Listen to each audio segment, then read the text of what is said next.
You can see I've made 3 tubs of Seamoss gel. I've been using this one out of just 20 grams of Seamoss. These are about 550 ml tubs out of 20 grams of dried Seamoss. So I'm going to show you 3 different ways to prepare Seamoss gel using Chondrus Crispus Seamoss. So it's completely organic, sustainable, heavy metal tested, food grade Seamoss. I'm going to show you guys, take it out of the bag. So yeah, it's really high quality. This is the OG of Seamoss. This is the Seamoss that Dr Sebi was talking about. I'm going to show you 3 different ways to prepare the gel. Super easy, and you really get the most out of your gel using it this way. You can see I've made 3 tubs of Seamoss gel. I've been using this one out of just 20 grams of Seamoss. These are about 550 ml tubs out of 20 grams of dried Seamoss. So I do sell these on my website. These are 50-gram bags. A little goes a long way, as you can see. I also sell the gel, which will be available for pre-order on my website. So yeah, if you guys are interested in learning how to make Seamoss, then continue watching. So I want to show you guys a close-up of it dried. So this is what the Seamoss looks like once it's been dried. Its natural colour is like a deep purple and a greenish colour. And you can buy it in purple form. It just depends on your preference. But the most popular is the gold colour. So this is about 20 grams of dried Seamoss. So what I'm going to do is prepare this. So I'm going to give it a rinse. I'm going to rinse it about 2 times. So I'm going to go fill this up with water. And show you guys how I clean it, how I take off any sort of sea life. Just gonna remove them, then I'll rewash it, and then I'll soak it in spring water. So I've just filled this up with water, and already you can see that it's starting to expand. So I'm just gonna break it up a bit to just really clean it.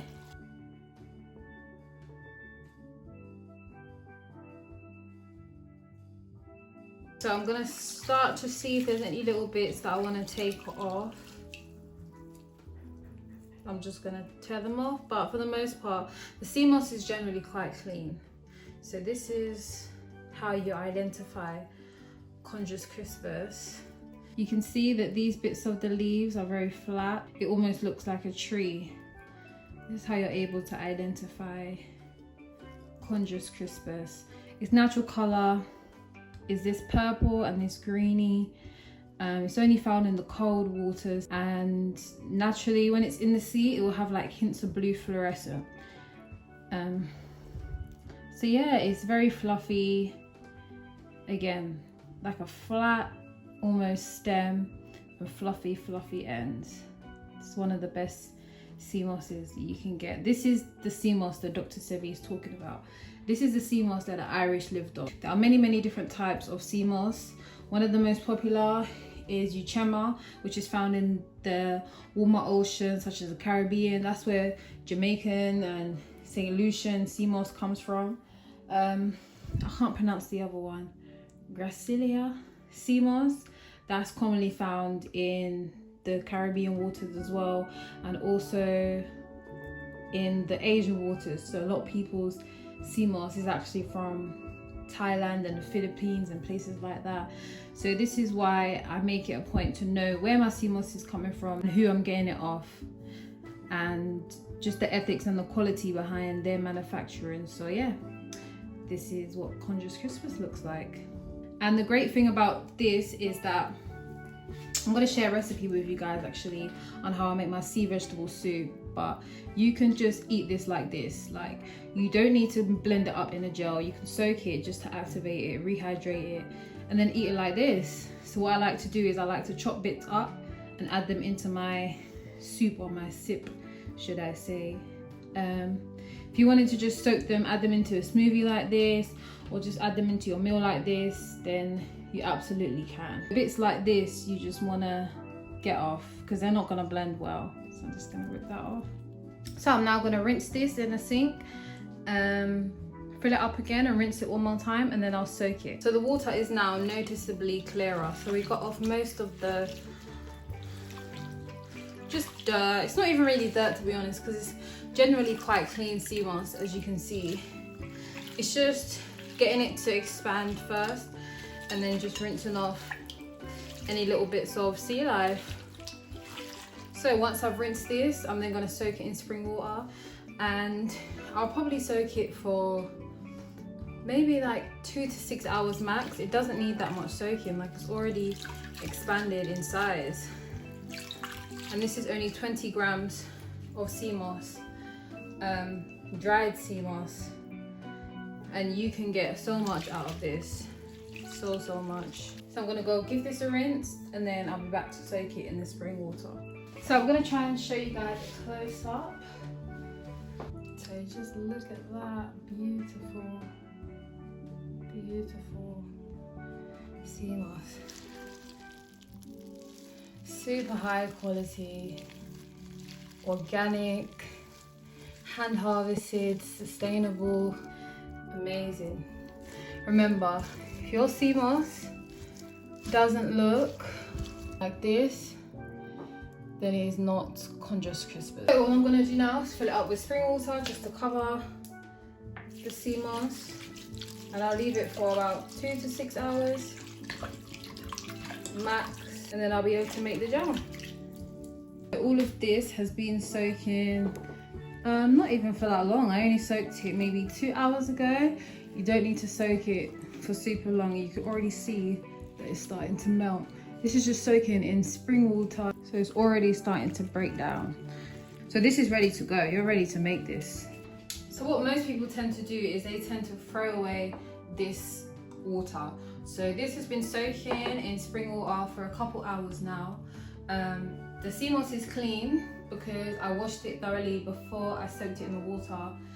So what you can do, instead of wasting this water and just throwing it away, you can keep it. So what I'm going to do is I'm going to strain it into this glass container and then store it in the fridge. So that way you can use it for your hair, your skin, as a face mask. You can also re-add it to smoothies, whatever.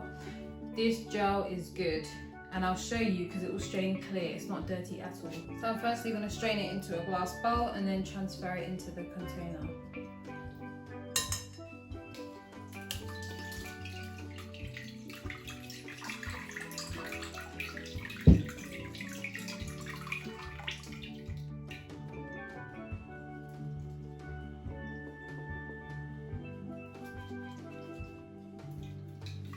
Move it around a little bit.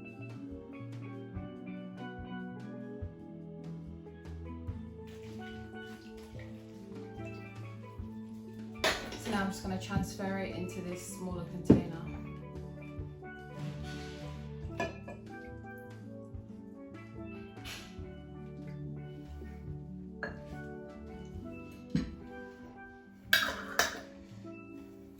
And there you have it. So, like I said, you can use this for so many things. It's nice and clear. So now I'm going to move on to the traditional way that Irish moss gel, sea moss gel is prepared, which is the way of steeping it. So there's loads of controversy around heating sea moss. Some people say you shouldn't do it, some people say you should. You do it for yourself and see the difference. I don't feel like it compromises the quality, because there's loads of things that we steep that are able to retain the nutrients. You just literally want to bring it to a boil and allow it to cool, and you get a much better gel consistency if you steep it. I'm only going to add half of this because I'm going to show you how to prepare the raw gel as well. So that's about half. So because I've only added half, I'm going to use slightly less water. So this is 500 ml. I'm going to put about just over half. So I just put about just over 250 ml of water. I'm just going to give that a stir. So once you've got your spring water and your sea moss in the pot, what you want to do is bring it to a boil. So as you guys can see, it's started to come to the boil, so I'm literally just going to take it off now. So already a lot of it has started to break up and melt.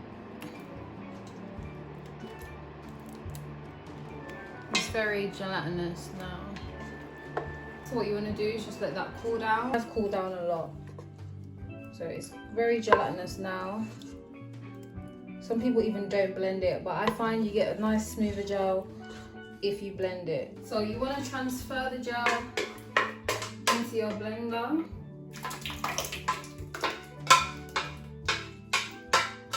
So slap the lid on and give it a blend.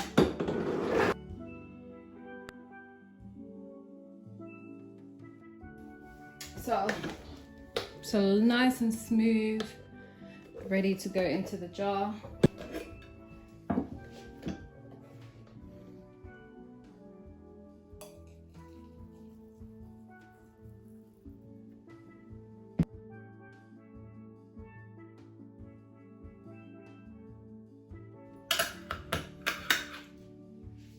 And there you go.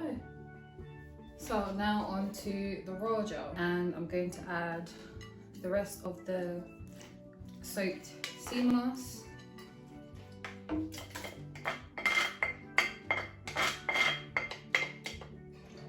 And the rest of the water. I'm just gonna put this on and just give it a blend.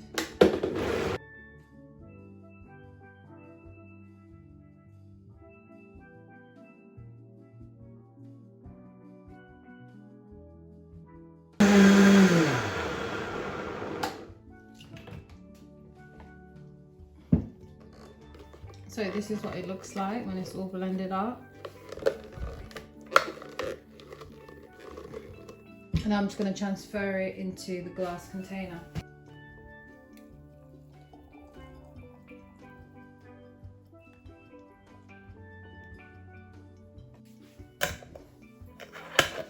And just pop the lid on, and there you have it.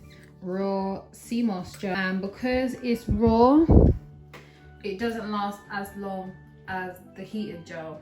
So I'd say even 7 days for this gel, just because it's fresh and you want to get as much out of it. You want to keep it as fresh as possible, and you want to use it whilst it's still very fresh. So there you go. So I got 3 different types of Seamoss gel out of 20 grams of dried Seamoss. That a little goes a long way. This is the raw one that we made, which will last about 7 days max. This is the heated one, which should last about 2 weeks. I wouldn't go over 14 days, 3 weeks max. And then this is the Seamoss liquid that we got from the soaked Seamoss, which again should last 7 days if you want to ingest it, but you can use it for maybe up to 2 weeks if you want to use it topically. I sell these packets, 50 grams, on my website, and like I said, a little goes a long way. So I've got 3 different types of Seamoss gel out of 20 grams, which is less than half of this packet. So out of 1 packet of Seamoss, you can probably get around 6 to 8 forms of Seamoss gel, which is amazing. So yeah, I hope you guys found this video helpful. So I'm gonna store these in the fridge, and then when they've cooled down and solidified, I will show you guys a texture shot, and of this one as well. You can also make ice cubes with them instead of transferring them into this. Just once you've blended everything up, pour it into an ice cube tray, bang it in the freezer. It's just extremely versatile. I have it every morning. I take a tablespoon and I'll put it in my tea, either my burdock tea, or I'll just make warm lemon or lime and then have it with that. The taste is fine, it doesn't bother me, it doesn't have a strong taste. It's up for you guys of the liquid, the Seamoss liquid that we strained from the soaked spring water Seamoss. This is the warm Seamoss gel that really needs to cool down a lot, it's still a bit warm. And this is the raw Seamoss gel. So if you're on a raw vegan diet and want to still take Seamoss, then you can. Also, I want to make some Seamoss gummies. So if you guys want to see that, I'm a big sweet fanatic, and I want to try and make some Seamoss gummies. So these have been in the fridge overnight. This is the Seamoss that was steeped on the hob. This is the raw Seamoss gel. And this is the leftover liquid. I've used some of it, as you can see. I'm just gonna show you guys a close up of the texture. So this is the one we heated up on the stove. So you can see it's very, very thick, like jelly. So it literally is a gel. You can even make that thicker if you want to, but this is very thick. And this is the raw gel. So it is still thick, it's just a bit more gloopier.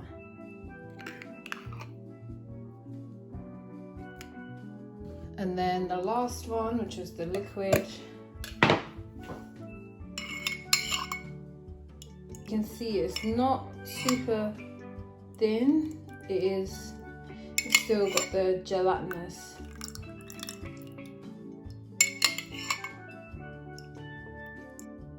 So I hope you guys find this video helpful. I just thought I'd share a few of my techniques when it comes to preparing Seamoss gel. If you do try any, please let me know your experience and how it worked out for you. And yeah, thank you for watching. I appreciate you and have a blessed day.